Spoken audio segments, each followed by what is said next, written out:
If you have a question during the show, we want to hear it. Your input is a big part of what makes this show successful, and we thrive on your energies and insights. Whether it's a quick comment, a thoughtful question, or an opinion, you just have to share it. Please don't hesitate to drop it in the chat. And if you want to make absolutely sure your message stands out and gets featured on the show, there's an easy way to do that. Just use the super chat button at the bottom of this chat box to send in your super chat. This guarantees that your super chat gets on the air, and it's also a fantastic way to support our channel. We rely on your support to keep bringing you the sports content you love, and we appreciate every bit of it. So go ahead and let us know what you're thinking. Hit that super chat button, and let's keep the show as interactive and exciting as possible. And if you prefer, you can always go to the GSMC podcast.net to tip, donate, or leave a comment or question there. We couldn't do what we do without your amazing support, and we're so thankful to have you as part of our community. We have to start off though. The defending NBA champion Boston Celtics were able to hand the Cleveland Cavaliers their first defeat of the year after a historic start to the Cleveland Cavaliers season, starting off 15-0. They finally lose a game away in the TD Garden to Boston Celtics, and it was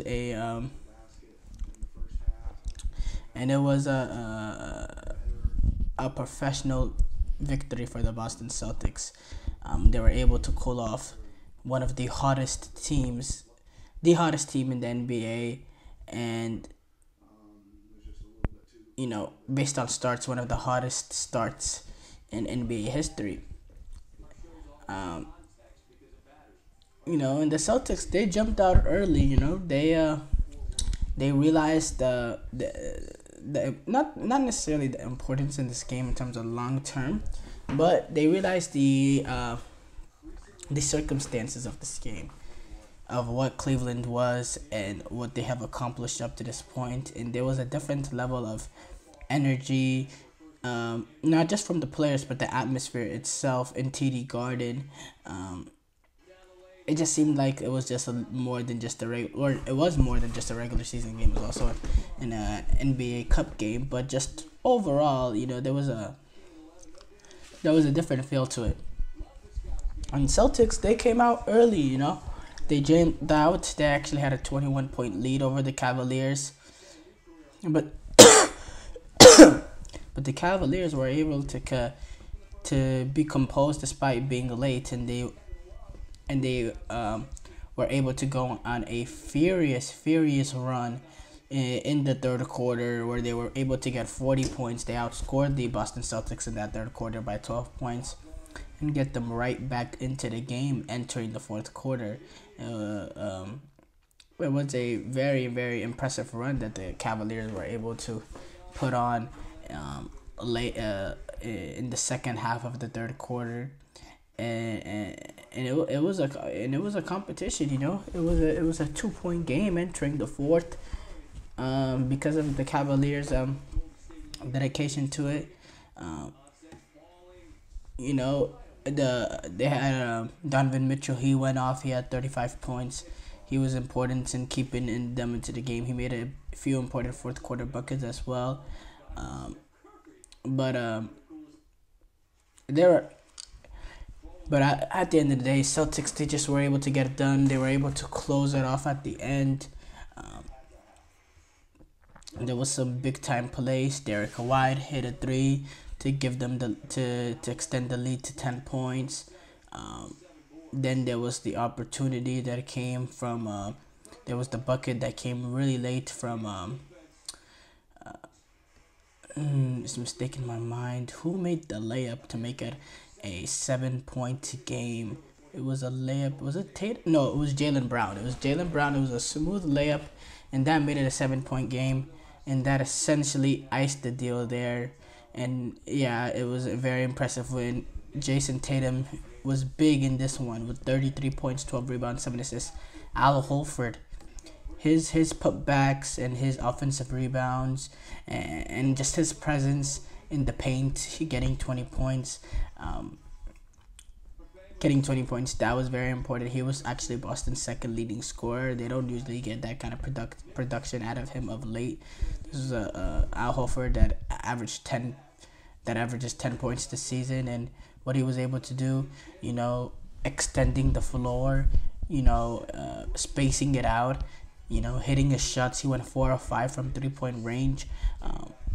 And that's just today's basketball. You need your bigs to be able to stretch it, and that gave Boston a different way of attacking, a different dynamism to them, and it just made it difficult for Cleveland to withstand that. And it was look, Cleveland, they were always gonna get their first win eventually. They weren't gonna go 82-0, but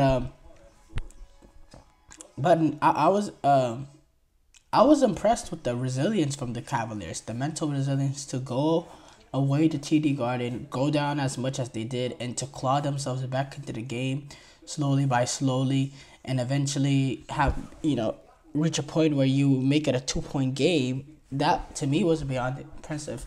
I didn't think they had that in them, and and it proved to me that this team is not a team that's just going to wheel away into the sunset, the Cavaliers. This is a legit team, and they're building something special. And Kenny Atkinson now coming in, we know Kenny Atkinson going all the way back to the Brooklyn days. He was able, early on in his Brooklyn run, he was able to create this team that was really hard to play against, that got into the playoffs, that relied on D'Lo being that main guy, but also had other players around them that could do their role, like Joe Harris.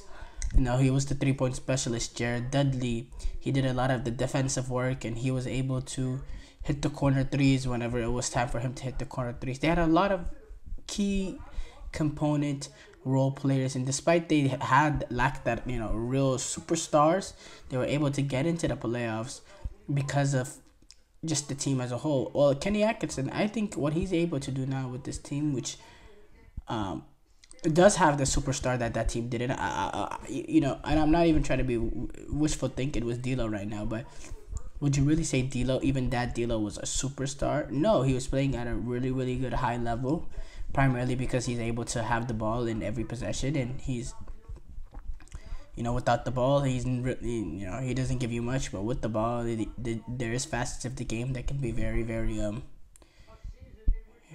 very, very good to take advantage of.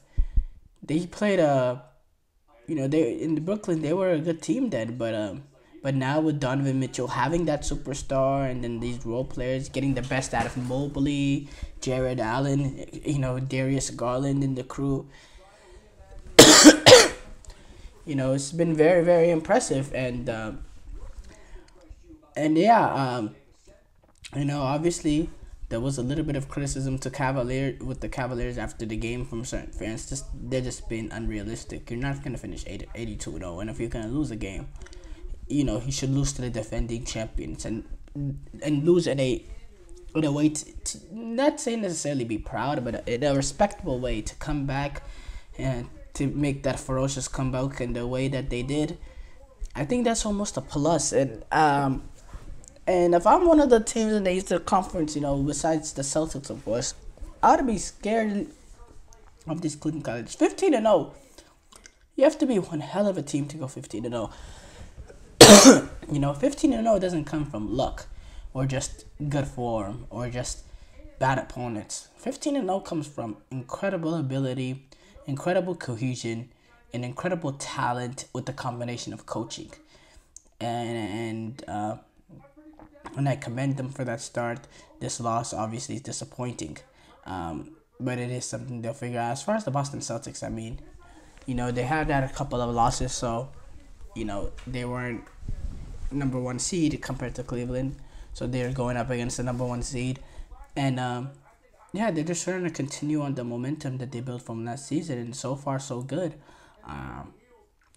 If you're a Celtics fan, looking forward, and you're going to be able to get certain players like Kristaps back that will make immediate big impact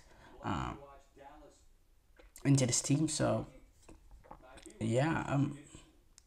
I don't really know what else much to add regarding these Boston Celtics.